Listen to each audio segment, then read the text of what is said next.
Selamat pagi anak-anak. Sudah siap untuk belajar?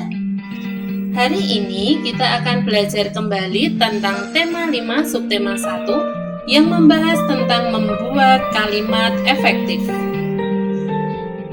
Ibu akan berbagi pengalaman. Ketika itu, Bu Vivin mendapat kesempatan untuk berbicara dengan Kapten Amerika. Apa yang diucapkan Bu Vivin ternyata tidak dapat dimengerti oleh Kapten Amerika. Anak-anak, pernahkah kalian mengalami kesulitan seperti itu? Teman atau orang lain tidak mengerti dengan apa yang kita sampaikan.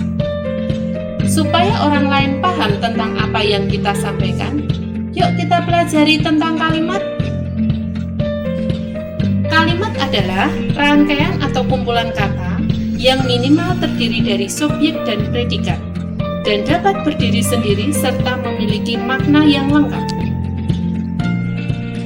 Sedangkan kalimat efektif adalah kalimat yang sesuai dengan kaidah tata bahasa, baik ejaan maupun tanda bacanya. Kalimat efektif ini nanti kalian gunakan dalam bahasa tulis. Syarat-syarat kalimat efektif. 1. Sistematis. Kalimat efektifnya setidaknya memiliki susunan SPOK, subjek, predikat, objek, dan keterangan. 2. Sesuai dengan PUEBI atau Pedoman Umum Ejaan Bahasa Indonesia yang dulu disebut EYD, ejaan yang disempurnakan, seperti penggunaan huruf kapital, tanda baca, dan kata baku. 3. Tidak boros kata, artinya tidak menuliskan kata yang double sehingga tidak bertele-tele. 4. Memiliki makna yang jelas atau logis.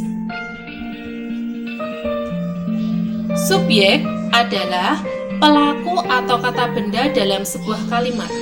Subjek bisa berupa orang, hewan, tumbuhan, benda, sapaan, dan lain-lain. Predikat adalah pekerjaan atau perbuatan yang dilakukan oleh subjek. Predikat bisa berupa kata kerja, kata sifat, kata benda, dan bilangan.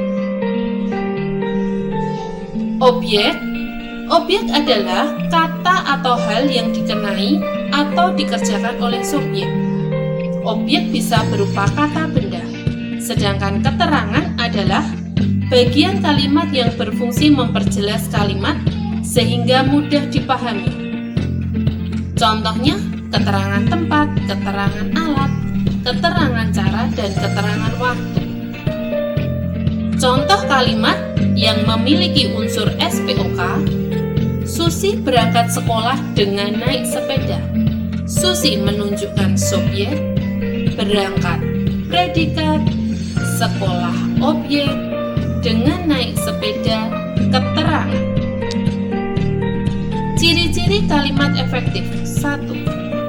Struktur bahasanya baik, artinya penulisan kalimat sesuai dengan ejaan yang berlaku, yaitu diawali dengan huruf kapital dan diakhiri dengan tanda baca seperti titik, tanda tanya, dan tanda seru. Contoh kalimat: Ibu menulis surat izin untuk adik.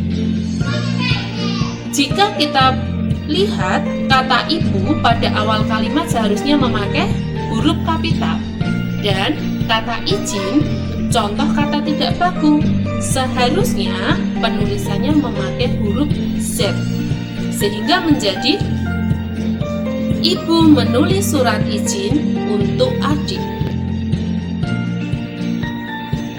Ciri yang kedua, kesepadanan struktur.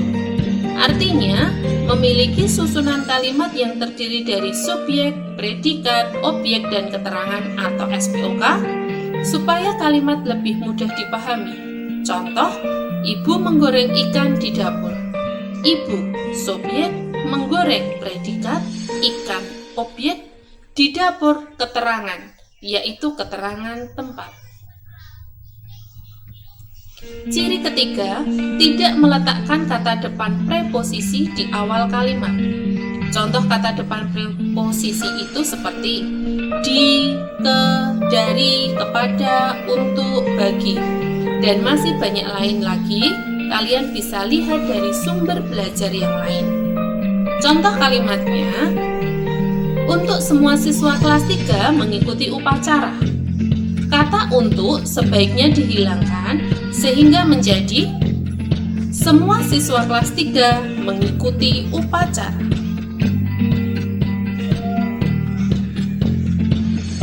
Ciri yang keempat, menggunakan kata hubung yang tepat. Yang perlu diingat, tidak boleh menggunakan kata yang di depan predikat.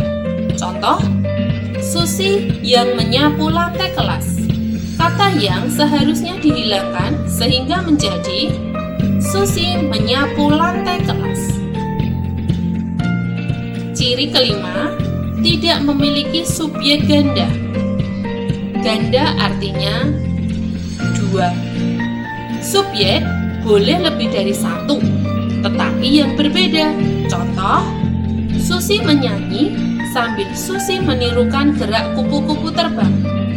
Kata Susi ada dua, yaitu di bagian awal kalimat dan di bagian tengah. Sebaiknya Susi yang di bagian tengah kita hilangkan sehingga menjadi Susi menyanyi sambil menirukan gerak kupu-kupu terbang. Ciri yang keenam, ketegasan makna. Biasanya subjek terletak di awal kalimat, tetapi pada kasus tertentu kita bisa meletakkan keterangan di awal kalimat untuk memberikan makna penegasan. Misalnya, dalam kalimat perintah, kalimat larangan, dan kalimat anjuran yang biasanya diikuti partikel lah ataupun.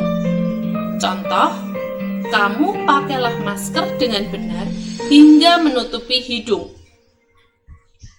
Jika kita ubah menjadi kalimat efektif menjadi pakailah maskermu dengan benar hingga menutupi hidung.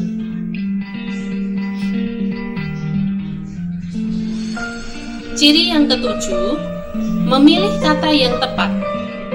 Contoh, banyak orang mati terkena virus corona. Kata mati tidak cocok atau tidak pantas jika dihubungkan dengan manusia atau orang. Kata mati biasanya digunakan untuk hewan, tumbuhan, atau benda yang lain. Sedangkan manusia atau orang biasanya memakai kata meninggal. Sehingga jika diubah menjadi kalimat efektif menjadi banyak orang meninggal terkena virus corona. Jika kita berlatih menulis kalimat efektif dengan kata yang telah ditentukan, maka yang perlu kita ingat adalah susunan SPOK-nya. Buatlah kalimat dengan sederhana. Contoh 1. Kata awan. Jika diubah menjadi kalimat, menjadi adik menggambar awan di buku gambar. Adik, subjek, menggambar predikat, awan, objek, di buku gambar keterangan. Kata kedua, panas. Jika dimasukkan dalam kalimat menjadi ayah minum kopi panas saat cuaca hujan. Ayah, subjek, minum predikat, kopi panas, objek, saat cuaca hujan, keterangan. Nah, mudah bukan belajar menulis kalimat efektif? Anak-anak pasti akan lebih mudah lagi jika kalian sudah mencoba. Terima kasih kalian sudah belajar bersama Ibu hari ini. Kita akan bertemu lagi pada pembelajaran berikutnya, masih melalui pembelajaran online. Tetap jaga kesehatan ya, supaya kita terhindar dari virus corona. Terima kasih.